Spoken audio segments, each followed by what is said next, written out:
We are in the midst of the 59th presidential election in U.S. history. Some are dreading it, and some are excited for it. I'm in the latter category, obviously, and in preparation of it, I'm going to look back on our previous elections. No, not in the Mr. Beat way, but in my own way. I'm going to go over my top 10 personal favorite presidential elections in U.S. history. Now, before I continue, here's the biggest contingency, like the biggest rule of the list. The race itself takes precedent over the results. I'm not just going to say my top 10 favorite elections are the ones where my favorite candidate won, because a lot of them didn't win. The race itself has to be interesting. With all that out of the way, here's my top 10 favorite presidential elections in U.S. history. Number 10, the election of 2008. This election happened when I was 8 years old, so I kind of knew what was going on, but I didn't really pay that much attention to it because, what 8-year-old is paying attention to the U.S. politics? This election was interesting foremost by promising to bring massive change. First of all, by having the first African-American major party presidential nominee, his major slogan of course being the whole, "I'm gonna bring hope and change to the political system." Much like how the 1952 election was a change with the introduction of television ads, this election utilized the internet as more than just having a website. From the CNN YouTube debate, official campaign YouTube channels, John Edwards' Second Life, no, not that one, The Rock ad, the Cubby Chronicles on Newgrounds, Obama Girl, Nader's crossover with her, various memes, stuff we've kind of gotten used to by now. And there was also a big theme of populism versus the establishment, with the candidacies of Barack Obama, Mike Gravel, Ron Paul, Dennis Kucinich, John Edwards, Cynthia McKinney, and Ralph Nader being different aspects of someone promising hope and change, whether or not they're genuine or they were just licking their finger and then seeing where the wind blows is up to each individual's interpretation. It was a game changer pretty much, especially considering it started a slow but steady shift in our political spectrum with the rise of the Tea Party on the right and being the ember for what would happen to the left in future elections. Number 9, the election of 2000. Of course, this election had to make it on the list, and a good majority of the reasons why it made the list have absolutely nothing to do with the two major parties, as their primaries were kind of boring. Even with the Democratic primary, where it was clearly kind of rigged, or not necessarily rigged, but more, they were putting their finger, not even just their fingers on the scale, they were sitting on the scale in regards to Al Gore, despite the fact that many progressive activists and politicians were actually actively throwing their hat behind Bill Bradley, even though he wasn't really the most progressive person to ever be there. There were a lot better progressive candidates that could have ran, like Jesse Jackson or Paul Wellstone or anyone else like that, but that's neither here or there. The third-party aspects of this election were the more interesting parts. We had the whole divide and fall of the Reform Party, and we had the rise of Ralph Nader and the Green Party. We had the whole debacle with Florida and the Supreme Court and Bush v. Gore and blah blah blah, all that stuff. And actually, third parties did really well in ballot access in this election. A good majority of them were on enough ballots to get the 270 electoral votes needed to win the nomination. I always say this when people talk about third parties needing to get into the debate. If we reformed the electoral college system and the presidential debate system so that people who had 270 electoral votes, if all the candidates who met that qualification got into the debates, we would have had 7 candidates in this general election debate. But then again, if those were the qualifications, the Democrats and Republicans would have probably lobbied to make getting on the ballot harder. But it always happens. The reason why this election isn't higher on the list is because this election was used as pretty much the bullet to try and kill any possibilities of future third-party runs. They kind of tried to do it with Ross Perot, but, they didn't necessarily succeed in that regard. And it's mostly due to the fact that I'm like, oh, what if all these candidates were on the debate stage? Well, it didn't happen, so it really doesn't matter in the long run. Number 8. The election of 1824. This election was interesting due to two major factors. The first being that this election was pretty much a primary that took place the entire election. The four candidates in the election were all of the same party, but had differing views on specific policies, trade or the big banks, etc., etc. This election kind of served as a precursor to the second party system of the US, with the more Jacksonian guys kind of going to be with the Democrats, and then the Henry Clay or John Adams type figures going with the Whigs. And the second reason is that this is the only presidential election that has actually used the House of Representatives to pick the president. Like, the reason why Evan McMullin ran in 2016 is because he saw this election and said, I could do that. I mean, it's really interesting in a lot of regards. And even if you agree on certain people on policy, you can actually raise your eyebrows on certain things. Like, if you agree more with Henry Clay and John Adams on policy, you could still raise question marks to the deal that they made in order to make sure that Adams won the presidency over Andrew Jackson. And also, while we're still on this part of the list, we gotta press F in respects to Henry Clay, because Henry, you were Secretary of State, Senator and Representative from Kentucky. You were Speaker of the House. You founded two political movements. You ran for president 3 times and you didn't win once. Granted, you're not as big as a presidential loser as Harold Stassen, Lyndon LaRouche, or Jack Feller, but I mean, the fact that someone with as high profile as you is being put on the same spectrum as these guys should give you an indication Henry probably should have stuck with his day job. Number 7. The election of 1836. This election was interesting due to the strange electoral strategy of the newly formed Whig Party. They decided the best way to take down Van Buren wasn't to run one strong ticket, but instead run 4 weaker tickets across the US. I think their strategy was to repeat the 1824 strategy and have all the options for the House vote be Whigs. At least that's the one that makes the most sense to me. Otherwise, the Whigs weren't thinking clearly. This was a good experiment on our US political system because we learned this strategy sucks and never did it again. I mean, at least not in the way that the Whigs did it. I mean, nowadays we have to go through an actual primary process because, think about it, if in the 2020 elections, all these 20-something Democrats that were running for the Democratic nomination, if all of them were running in different states, do you really think that would actually win? Post in the comments. Do you think that actually could work? There's honestly not that much more I can say about it because, honestly, it's just the fact that there are all these candidates in this race and this weird electoral strategy. Other than that, it's pretty average. Number 6. The election of 1872. This election was interesting due to the fact that not only did the Democrats choose not to run a candidate, and instead chose to endorse Horace Greeley of the Liberal Republican Party due to concerns of splitting the vote. You see, this is actually the only time in U.S. political history that the Democrats were afraid that they were going to be the spoilers and not be afraid that someone else was going to spoil it for them. Secondly, after Greeley died, the Electoral College was really all over the place, so it was very cool aspects all around. Greeley also had interesting aspects for him apparently being the first presidential candidate to embrace aspects of socialism. It's something Mr. Beat said, and apparently people in article titles have qualified, but the articles themselves I can't read.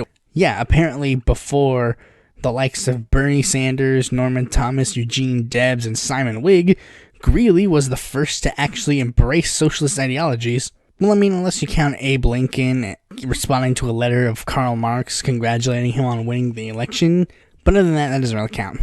Plus, we also had all these other split-off factions like the Liberal Republican Party, the straight-out Democratic Party, and other issue-based third parties like the Equal Rights Party, and the first election that the Prohibition Party actually participated in. Yeah, this is the first election that the oldest third party in the U.S. got to participate in.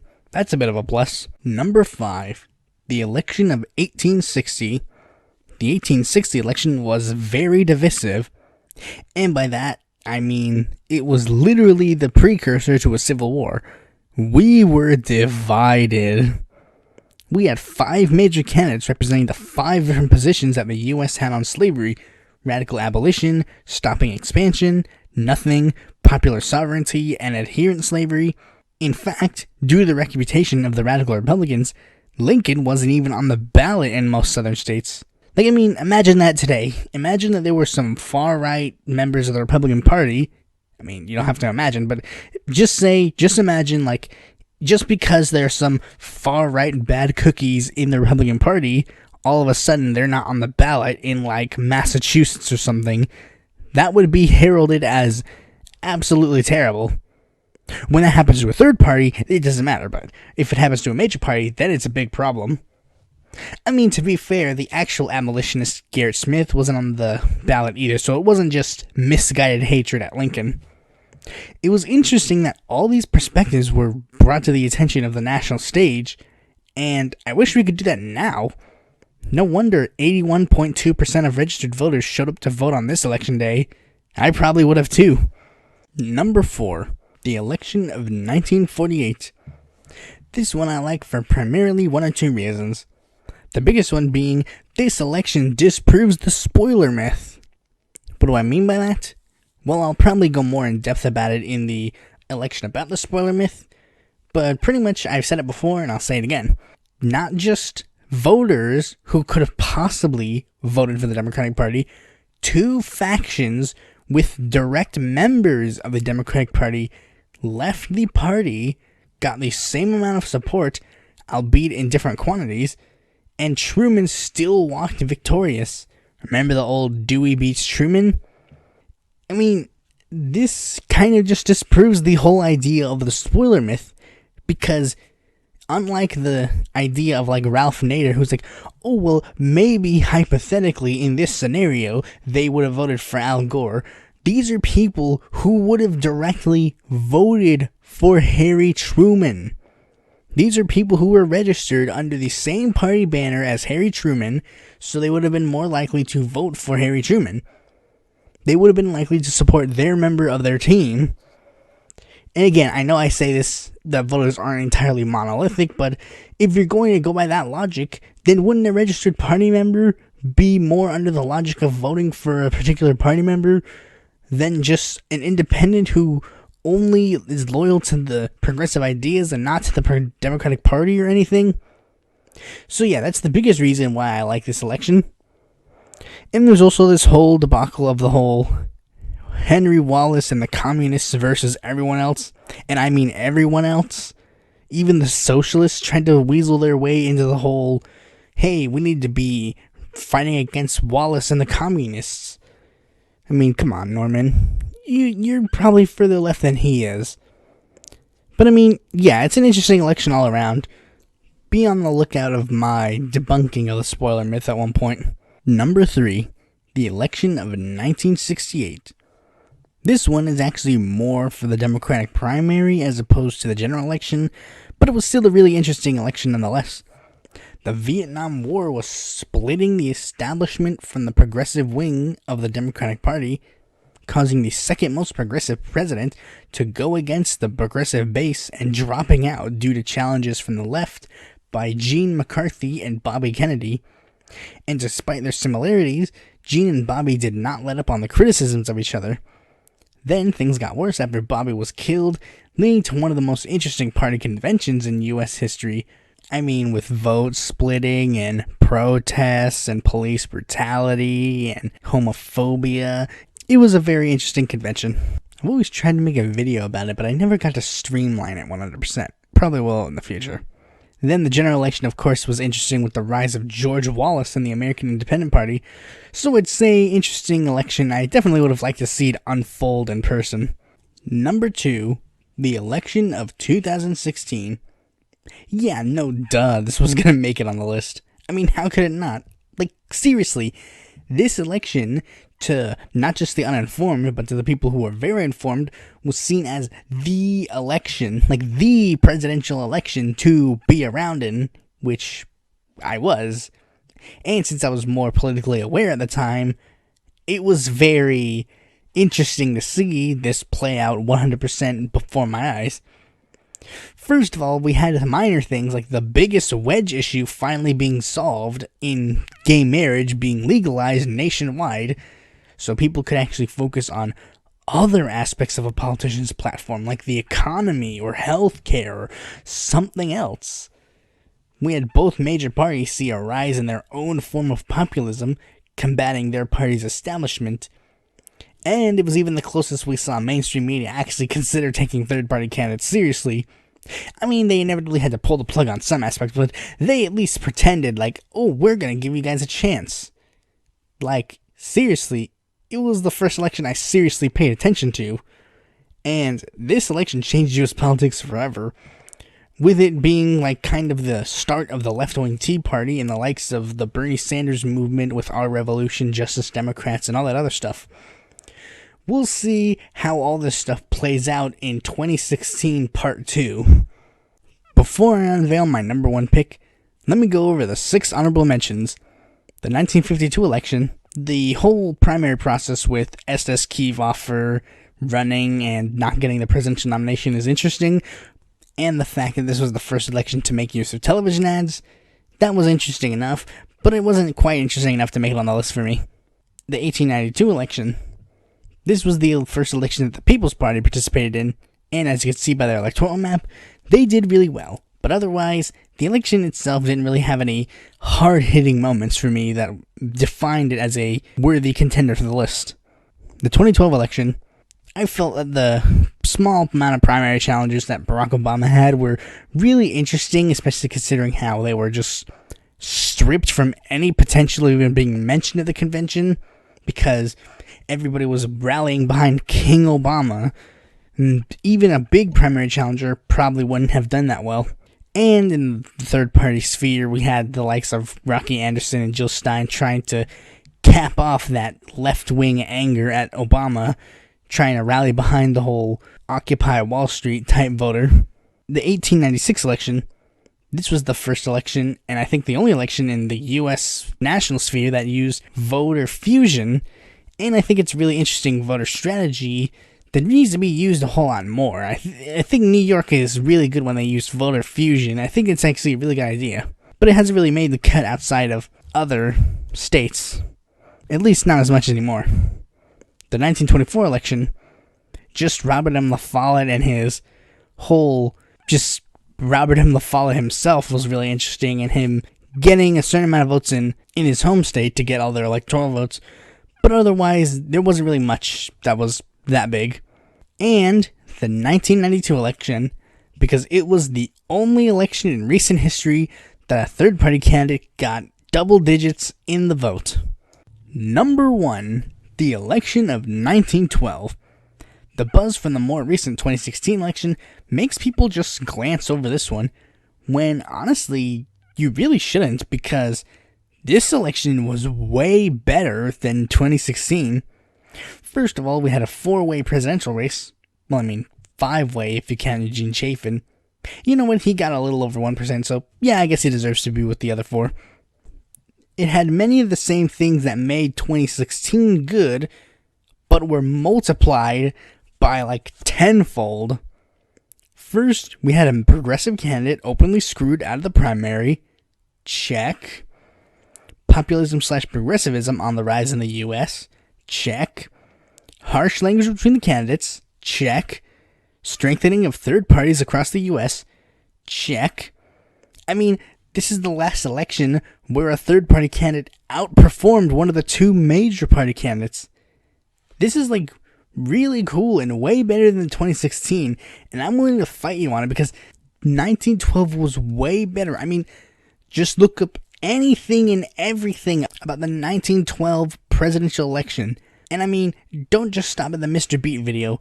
Look at the Mr. Beat video, then look at my video on the Socialist Party, then look up all the individual candidates' Wikipedia pages, Control F 1912, and read up on all the aspects of the 1912 election, because you will be fascinated on it.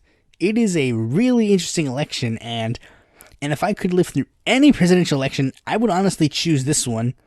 Granted, I had the ability to move to and fro across the country because I wouldn't necessarily be able to see all the aspects of the election given the time period. Thanks for watching this video. Be sure to like, comment, subscribe, and click that bell to be notified when a future video of mine comes out.